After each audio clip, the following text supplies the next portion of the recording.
जय सीताराम। सनातन संस्कार के इस चैनल पर आप सभी दर्शकों का फिर एक बार हार्दिक स्वागत है।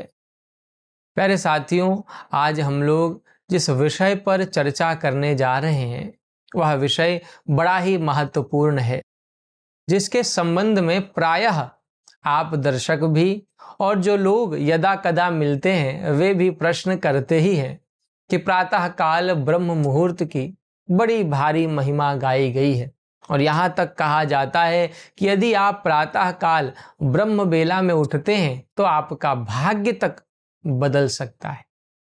तो इस बात में आखिरकार कितनी सच्चाई है, यह प्रश्न हमेशा लोग मुझसे पूछते हैं। अतः आइए हम इसको चर्चा के माध्यम से जानने का और समझने का प्रयास करें। प्यारे साथियों, आप सभी जानते ही हैं कि एक पूरे दिन में 24 घंटे होते हैं। तो जो भारतीय समय पद्धति है उसके अनुसार एक पूरे दिन को 8 प्रहरों में बांटा गया है, विभाजित किया गया है। फिर उन 8 प्रहरों को दिन के 4 प्रहर और रात्रि के या रात के 4 प्रहर के रूप में बांटा गया है। इस तरह जो दिन के 4 प्रहर हैं वे हैं पूर्वाह्न, मध्याह्न, अपराह्न और सायंकाल, तथा रात के जो 4 प्रहर हैं वे हैं प्रदोष, निशीथ, त्रियामा और उषा। अब पहले साथियों, जो रात का अंतिम प्रहर यानी कि उषा प्रहर या उषा काल है, जिसको हम सामान्यतः भोर का समय भी कहते हैं, इसी को ब्रह्म बेला कहा जाता है, जिसका समय प्रातः 4 बजे से 5:30 बजे तक माना जाता है और जिसकी वास्तव में बड़ी भारी महिमा है। लगभग आप समझें कि सभी महापुरुषों ने ब्रह्म बेला की महिमा का पूरा समर्थन किया है। रामचरितमानस के बालकांड में गोस्वामी जी लिखते हैं कि उठे लखनु निसि बिगत सुनी, अरुण शिखा धुनि कान, गुरते पहले ही जगतपति जागे राम सुजान।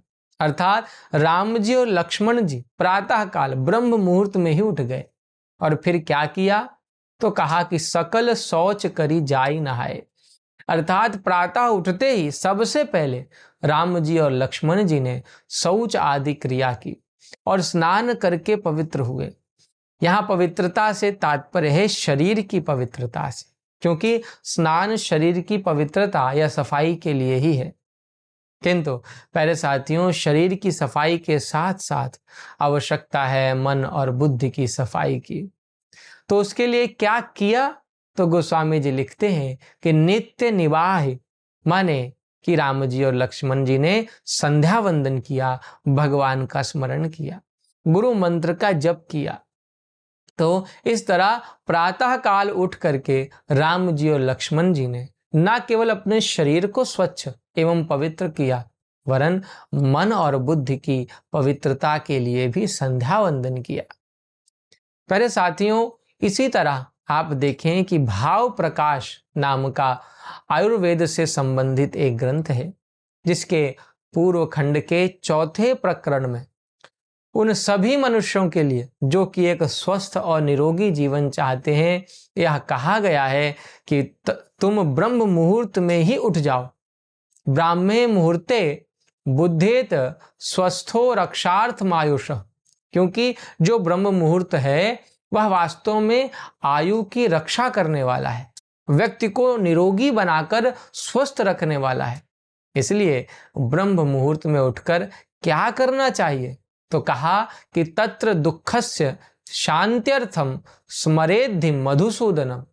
सब प्रकार के दुखों को शांत करने वाले भगवान मधुसूदन का स्मरण करना चाहिए। इस तरह जब उषा काल में हम और आप उठकर राम जी और लक्ष्मण जी की ही तरह स्नान आदि से निवृत्त होकर भगवान का स्मरण करेंगे तो आप निश्चित मानिए प्यारे साथियों कि हमारा और आपका भाग्य पूरी तरह से बदल जाएगा। आप देखें कि ब्रह्म मुहूर्त में जगना केवल कोई एक धार्मिक परंपरा नहीं है। बहुत बार लोगों को ऐसा लगता है कि ब्रह्म मुहूर्त में तो केवल धार्मिक लोग ही उठते हैं और वह समय तो उन्हीं के लिए ही माने होता है। लेकिन प्यारे साथियों, ऐसा बिल्कुल भी नहीं है। ब्रह्म बेला का जो समय है वास्तव में वह सबके लिए है। इसलिए इस समय सबको उठना चाहिए, क्योंकि इस समय उठने से शरीर स्वस्थ रहता है, चेहरे पर तेज आता है, आयु बढ़ती है, बुद्धि तीव्र होती है और मन सदा प्रसन्न रहता है। ऐसा कहा भी जाता है कि इस समय प्रकृति मनुष्य को ये सभी गुण निशुल्क ही प्रदान कर देती है। ब्रह्म बेला की वायु अत्यंत पवित्र और प्राणदायक होती है प्यारे साथियों, जो शरीर में नई ऊर्जा भर देती है। रात के बाद जब वातावरण स्वच्छ होता है, तब हवा में जीवनदायी तत्व अधिक मात्रा में होते हैं। वैज्ञानिक दृष्टि से भी यदि हम देखें तो ब्रह्म बेला के समय संपूर्ण वातावरण में ऑक्सीजन का स्तर संतुलित और सबसे अधिक रहता है, जिससे शरीर को भरपूर प्राणवायु मिलती है। इस समय वायु में 41% ऑक्सीजन, 55% नाइट्रोजन एवं 4% कार्बन डाइऑक्साइड होता है।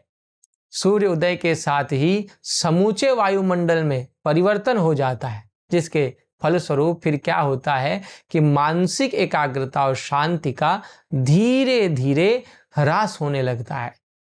भोर के समय में हमारे फेफड़े अधिक सक्रिय होते हैं प्यारे साथियों, इसलिए इस समय प्राणायाम और व्यायाम करने से शरीर को विशेष लाभ और शक्ति मिलती है। रात्रि के समय जब हम सोते हैं तो सुबह उठते ही हमारा जो मन है, जो मस्तिष्क है, आप देखें कि वो तरोताजा हो जाता है, जिससे पढ़ाई, चिंतन और रचनात्मक कार्य में भी बड़ी आसानी से, सरलता से हमारा मन लग जाता है।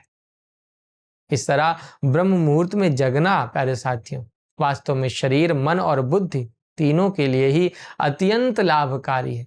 यह हमें स्वस्थ, ऊर्जावान और सकारात्मक जीवन की ओर ले जाता है और हमारे भाग्य का पूरी तरह से परिवर्तन कर देता है। इससे जीवन में अनेक सफलताएं फिर हम प्राप्त करते हैं और सुखपूर्वक एक दीर्घ जीवन जीते हैं। प्यारे साथियों, मुझे आशा है कि ब्रह्म बेला या ब्रह्म मुहूर्त के महत्व को आप अवश्य ही समझ गए होंगे। अतः आइए हम लोग मिलकर के संकल्प करें कि हम सभी ब्रह्म मुहूर्त में उठने का प्रयास करेंगे और भगवान का स्मरण करते हुए जीवन के अनेक कार्यों में सफलता प्राप्त करेंगे, अपना भाग्य बदलेंगे। आपसे फिर मुलाकात होगी ऐसे ही किसी और विषय के साथ। तब तक के लिए आप सभी को जय सीताराम।